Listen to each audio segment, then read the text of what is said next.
Student, 12th standard chapter 2ல exercise 2.1ல sum number 6 complete பண்ண போறோம். Summation I n equal to 1 to 10 I power n plus 50 ஓட value find பண்ண சொல்றாங்க. Okay, இப்படி find பண்ணலாம் பாருங்க. நமக்கு இப்போ லாஸ்ட் எண்டிங் 2 வேல்யூஸ் மட்டும் நான் சிமுலேஷன் பண்ணா போதும். ஓகேவா? ஏன் ரீசன் என்னன்னா I power 8 வேல்யூ 1 நமக்கு தெரியும். ஓகேவா? 4 வேல்யூ நமக்கு என்ன வரும்? 1 தெரியும் நமக்கு. அப்போ I power 8 வரைக்கும் 1 வேல்யூ 1ஆ கன்வெர்ட் ஆகிடும். ரிமைனிங் 9க்கும் 10க்கு மட்டும் சிமுலேஷன் பண்ண போதும்.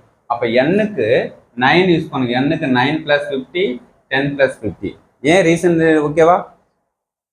லாஸ்ட் 8 வரைக்கும் 1 + 2 + 3 டாட் + 4 + டாட் 8 + 9 + 10 இந்த 8 வேல்யூஸும் நான் 1 ஆகிடும் நமக்கு. அது சிமுலேஷன் பண்ணதால அப்போ 9க்கு 10க்கு மட்டும் சிமுலேஷன் பண்ணால் போகும் நமக்கு ரிசல்ட். ஓகே, அதுதான் நமக்கு என்ன வரும்? n-க்கு 9 யூஸ் பண்ணுறோம், 10 யூஸ் பண்ணுறோம். இதை மட்டும் சிம்ப்ளை பண்ணி ஃபைனல் ஆன்சர் கொடுத்தா போதும். ஏன்னா 8 வரைக்கும் வேல்யூஸ் 1. ஏன்னா I power 4 value 1, I power 4 value 1 ஆகிடும். ஓகே, அதுதான் நெக்ஸ்ட்டு 59 I power 60. இப்போ நெக்ஸ்ட்டு 59 வந்து 4 டிவைட் பண்ணால் ரிமைண்டர் 3 வருது. அப்போ I power 3. 60 டிவைட் பண்ணால் ரிமைண்டர் 0 வருது. I power 0. I power 0 value 1.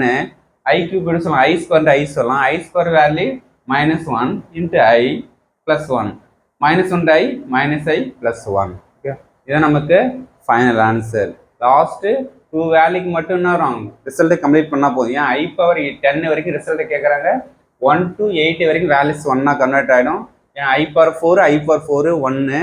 ஏன்னா 9 10க்கு மட்டும் சிமுலேஷன் பண்ணால் ஆன்சர் போதும். Okay, thank you student.